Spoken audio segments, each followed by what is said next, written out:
I had a really nice time. Me too. His name is Greg. He's an old friend who's in town for a few days. Okay, great. I'm off. See you later.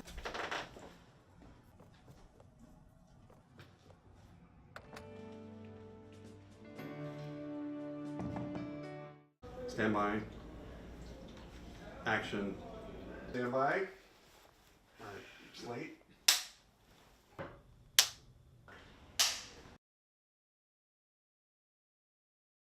Annie's Affairs sort of came about because I love people stories and I love stories about relationships and people and showing people's emotions and feelings on screen, I think has a huge impact on audiences. The human condition in its raw form and its raw sense, if you will, I think makes for a really intriguing story, and that was what I sort of had in mind when I wrote Annie's Affairs. Love is very important. You need love. It's something that everybody has intrinsically. And you never know when you bring back friendship from past love and relationship, or a possible rekindling. It's complicated between a man and a woman, and then if you add two women, that makes it even more complicated. Annie, in a lot of ways, is somebody that encompasses the human condition and expresses that through her love and relationships. When I started casting for Annie's Affairs, I didn't do the traditional casting, calling people in, having people do auditions. I decided to utilize the internet. There's a site called Dragonuk, that's Dragon UK. I put an ad out looking for actors to cast in my film, and I had actually secured 2 actors, and they backed out on me pretty much at the last minute. I ended up contacting an actor that had reached out to me when I first posted the ad, and his name is Tony Barber. When Chris contacted me to do the project, immediately he had ran the storyline by me, and I thought that really appeals to, you know, a lot of what goes on, especially today, and it was a very different storyline than what I had heard, and I thought, how unique.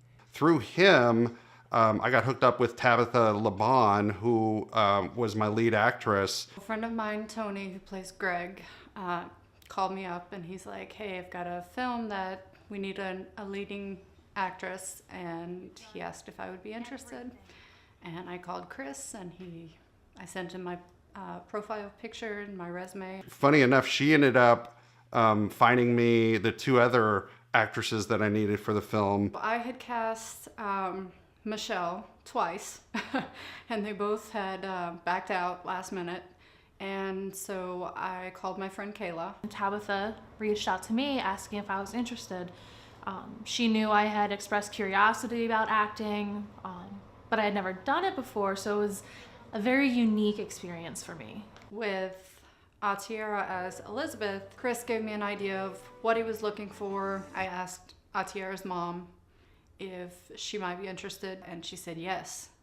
She was very interested, so I sent her picture to Chris, and Chris said she's exactly what I'm looking for. Tony and Tabitha have worked together in the past, and they really have a great chemistry on screen, and I think that really comes across in this film. We met on the set of House of Cards a few years ago, and it was just like an instant friendship. He and I just kind of clicked, like really good friends. And we noticed with each other that it was not an underlying agenda between Tabitha and I. We legitimately enjoyed talking to each other about anything and everything with no hidden agenda. And with that, it created a comfort level. I think it was important in some ways that Tony and Tabitha knew each other. In the script, there's a certain level of intimacy. So that could be, uncomfortable for some actors. But the fact that they knew each other, they were both very comfortable and really had a fairly easy time getting through those scenes. I've met his girlfriend, he's met my husband, we're all, friends. Working with him, especially in this film, with those scenes, it was more comforting. Tony and Tabitha are two just great professional actors, and it was really, really a joy working with both of them. And I really think that the scenes with those two are some of the best scenes in the film. Kayla, on the other hand, had never acted before in her life, and this experience was completely new to her. It was nerve-wracking. I'd never acted before. I'd never been in front of a camera and memorized lines before. But it was also a lot of fun. After that first scene, it was like, she was off and running.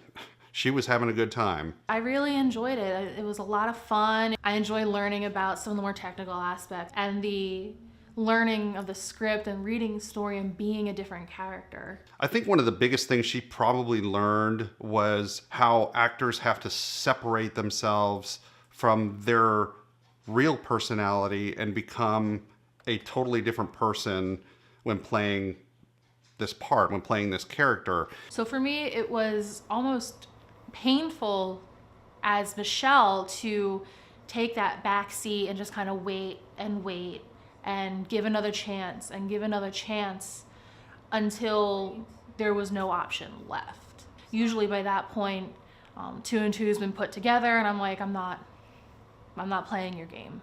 Separating that, your personality from the character's personality, which all actors have to do, I think was one of the biggest things that she learned. And I think I got her a little bit addicted too. I think she wants to keep acting. It's something that's very intriguing and really something I'd like to explore further in the future.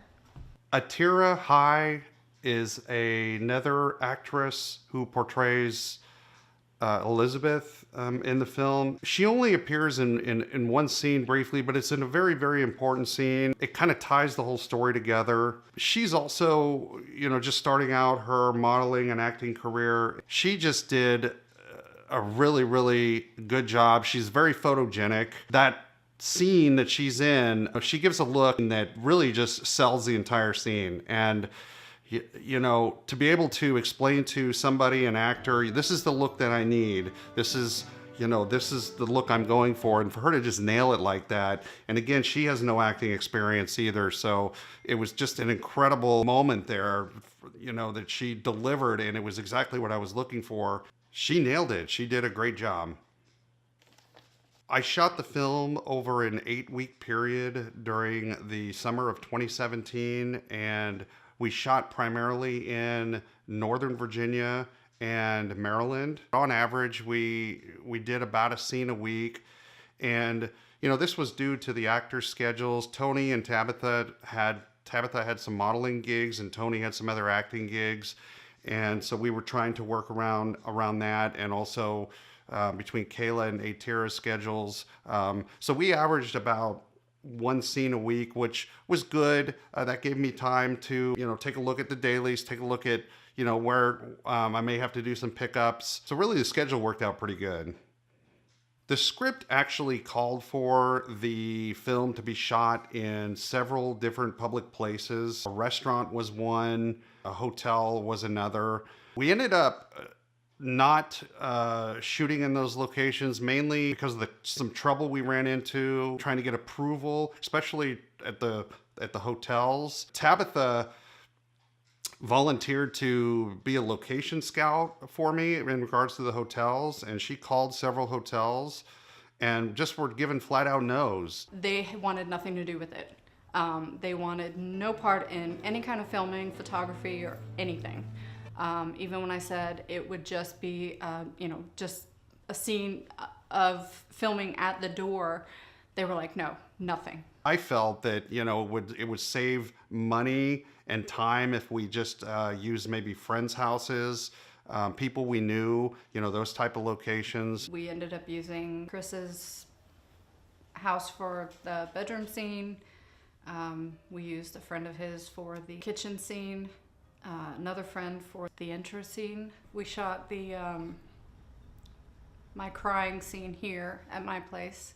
Many of the interior scenes involving Annie and Michelle was Kayla's place. Almost everybody involved in the film in some way, we used either a location or something to make this film happen. Production came, with its fair share of challenges, just like any film production has its problems that you have to work through. And, probably one of my biggest problems that I had during production was I was wearing pretty much every hat. You name it, I was doing it. So any help that I was getting was just fantastic. But I have to give a shout out to Tabitha's daughter, Jasmine, who just did a great job with the clapperboard. Having those scenes marked and documented is very important, as any filmmaker knows. So Jasmine just did a fantastic job. And again, it was like a big effort. Like I said, everybody kind of contributed to help this film become a success.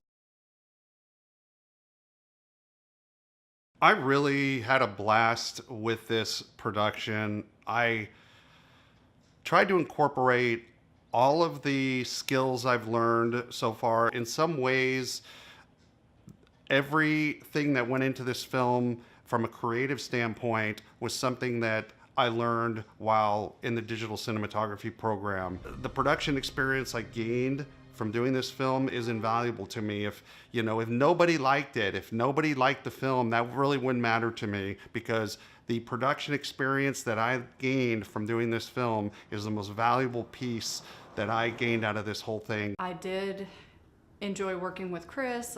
Like I said, I always enjoy working with Tony. It was really good working with Kayla, and hopefully, she'll catch the bug and want to work with us again. It all starts with Chris and his writing and producing of the project. The layman may not realize the kind of time and the kind of hours that have to go into that.